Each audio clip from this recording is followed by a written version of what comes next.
बिस्मिल्लाहिर्रहमानिर्रहीम। अस्सलाम वालेकुम स्टूडेंट्स, कैसे हैं आप लोग। अच्छा जी, आज हमने 9th की मैथमेटिक्स स्टार्ट की है। तो इसमें मैंने कोशिश की है हर चैप्टर के अंदर जो टॉपिक्स हैं उनको डिटेल के साथ डिस्कस किया जाए, जो कि आपको पेपर्स के अंदर MCQs के हवाले से जो है वो बड़े हेल्पफुल होंगे। तो आपने वीडियो को बड़ी तवज्जो के साथ सुनना है, देखना है, ताकि आपको अच्छे तरीके से ये समझ आ जाए और आप लोग जो हैं कोई भी MCQs आ जाता है SLO बेस तो वो आप अटैम्प्ट कर सकें। तो सबसे पहले मैट्रिक्स की डेफिनेशन है कि जब भी आप नंबर्स को या एलिमेंट्स को एक स्क्वायर ब्रैकेट के अंदर रोज़ और कॉलम की फॉर्म में लिखते हैं तो ये जो फॉर्म बनती है इसको हम मैट्रिक्स कहते हैं। मैट्रिक्स का कॉन्सेप्ट आर्थर कैले एक मैथमेटिशियन था जिसने 1860 के अंदर दिया। उसके बाद हमारे पास आ जाता है जी कि रोज़ एंड कॉलम्स, यानी हमने कहा कि एलिमेंट को जब हम रोज़ और कॉलम की फॉर्म में लिखते हैं स्क्वायर ब्रैकेट्स के अंदर तो उसे हम मैट्रिक्स कहते हैं। तो रोज़ और कॉलम्स क्या होते हैं देखें। अगर हमारे पास प्लेन के अंदर जाते हैं तो ये आपके पास एक्स एक्सिस होता है और ये आपके पास वाई एक्सिस होता है। तो जो एलिमेंट एक्स एक्सिस के अलॉन्ग होते हैं उनको हॉरिजॉन्टल कहते हैं और जो वाई एक्सिस के अलॉन्ग होते हैं उनको वर्टिकल कहते हैं। तो ऐसे एलिमेंट जो हॉरिजॉन्टल लिखे जाएं उनको रोज़ कहते हैं और ऐसे एलिमेंट जो वर्टिकल या वाई एक्सिस के अलॉन्ग लिखे जाएं उनको कॉलम्स कहते हैं। जैसे ये देखें 2 3 जो है ये एक रो है, 4 5 जो है ये सेकंड रो है, 2 4 जो है एक कॉलम है, 3 5 जो है ये दूसरा कॉलम है। आगे हमारे पास आ जाता है जी order of the matrix. Order of the matrix basically हम रोज़ बाय कॉलम को कहते हैं। जनरली बात है कि रोज़ को हम m से रिप्रेजेंट करेंगे, यानी रोज़ की जितनी भी तादाद होगी उसको हम m से रिप्रेजेंट करते हैं और कॉलम्स की जो तादाद होती है उसको हम n से रिप्रेजेंट करते हैं। फॉर एग्ज़ाम्पल इसमें आप देखें m हमारे पास 2 होगा, 2 रोज़ हैं और n की बात करते हैं तो देखें कॉलम्स भी हमारे पास 2 हैं, लिहाजा इसमें order of the matrix A क्या हो जाएगा 2/2। नेक्स्ट हमारे पास मैट्रिक्स की टाइप्स आ जाती हैं। सबसे पहला है हमारे पास रो मैट्रिक्स। नाम से ही देखें क्लियर है, ऐसा मैट्रिक्स जिसके अंदर सिर्फ एक रो हो उसे हम रो मैट्रिक्स कहते हैं। फॉर एग्ज़ाम्पल ये एक मैट्रिक्स मैंने A ले लिया है जिसमें आप कह सकते हैं 2 3 और 4, ये हमारे पास एक रो मैट्रिक्स है। कॉलम्स बेशक जितने भी आ जाएं लेकिन उसके अंदर रो हमेशा एक होगी। और कॉलम मैट्रिक्स में इसी को अगर आप इस तरह लिखते हैं 2 3 और 4 तो ये कॉलम मैट्रिक्स बन जाता है जिसके अंदर रोज़ जितनी भी आ जाएं लेकिन कॉलम हमेशा एक ही होगा।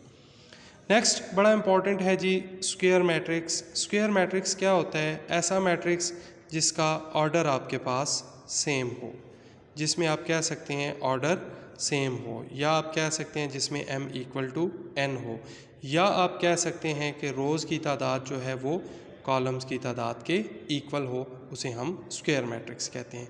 सपोज़ जैसे ये मैट्रिक्स मैंने A लिखा हुआ है, आप देखें इसका ऑर्डर सेम है तो ये हमारे पास स्क्वायर मैट्रिक्स हो जाएगा।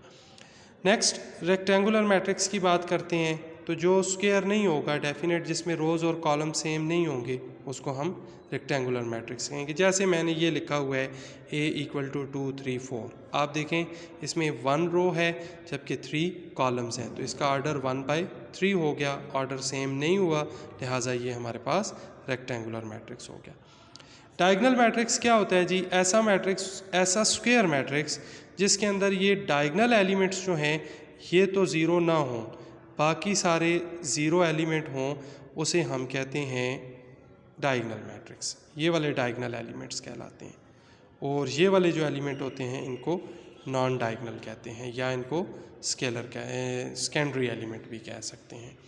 तो ये आपके पास डायगनल मैट्रिक्स हो गया। ऐसा मैट्रिक्स जिसमें ये डायगनल एलिमेंट्स तो ज़ीरो ना हो, बाकी ज़ीरो हों, उसको हम क्या कहते हैं, डायगनल मैट्रिक्स कहते हैं। अच्छा, ये फॉर एग्ज़ाम्पल 4 है, ठीक है जी, 2 और 4। नेक्स्ट हमारे पास आ जाता है स्केलर मैट्रिक्स।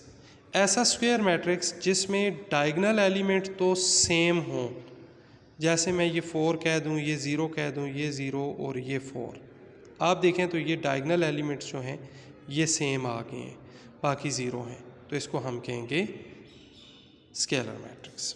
और अगर यही सेम एलिमेंट जो हैं अगर सपोज इस तरह आ जाए 1 0 0 1, अब ये आइडेंटिटी मैट्रिक्स बन गया और इसको अब ए के बजाय हम आई से रिप्रेजेंट करते हैं, ये आइडेंटिटी मैट्रिक्स कहलाता है, जिसे हम यूनिट मैट्रिक्स भी कह सकते हैं। ठीक हो गया जी। अब यहाँ पर एक बात माइंड में रखिएगा कि जो आइडेंटिटी मैट्रिक्स होता है इसको हम स्केलर मैट्रिक्स भी कह सकते हैं और इसको हम डायगनल मैट्रिक्स भी कह सकते हैं। स्केलर मैट्रिक्स को हम डायगनल मैट्रिक्स कह सकते हैं लेकिन डायगनल को स्केलर मैट्रिक्स नहीं कह सकते। ज़ीरो मैट्रिक्स नाम से ही देखें जाहिर है ऐसा मैट्रिक्स जिसको ओ से रिप्रेजेंट किया जाता है, सारे एलिमेंट ज़ीरो होते हैं, उसको ज़ीरो मैट्रिक्स कहते हैं। और नेक्स्ट हमारे पास आ जाता है जी सिमेट्रिक मैट्रिक्स, ऐसा मैट्रिक्स जिसका अगर आप ट्रांसपोज लेते हैं वापस वही मैट्रिक्स आ जाए तो उसको हम सिमेट्रिक मैट्रिक्स कहते हैं। सपोज ये 2 3 और 3 4 है, आप देखें ट्रांसपोज लेते हैं, ट्रांसपोज बेसिकली रोज़ को आप कॉलम में चेंज कर देते हैं, ये 2 3 है और ये 3 4 है। ट्रांसपोज में हमेशा रोज़ को कॉलम की शक्ल में लिख दिया जाता है। तो आप देखें जब आपने रोज़ को कॉलम में लिखा है तो वापस वही मैट्रिक्स आ गया, कोई चेंजिंग नहीं आई है, लिहाजा ये हमारे पास सिमेट्रिक मैट्रिक्स है। बड़ा इंपॉर्टेंट MCQs है ये। नेक्स्ट हमारे पास आ जाता है जी स्क्यू सिमेट्रिक मैट्रिक्स। अब स्क्यू सिमेट्रिक मैट्रिक्स हमारे पास एक्चुअली ऐसा मैट्रिक्स होता है जिसमें अगर हम ट्रांसपोज लें तो वापस वही मैट्रिक्स आए लेकिन साथ नेगेटिव साइन आ जाए तो उसको हम कहते हैं स्क्यू सिमेट्रिक मैट्रिक्स।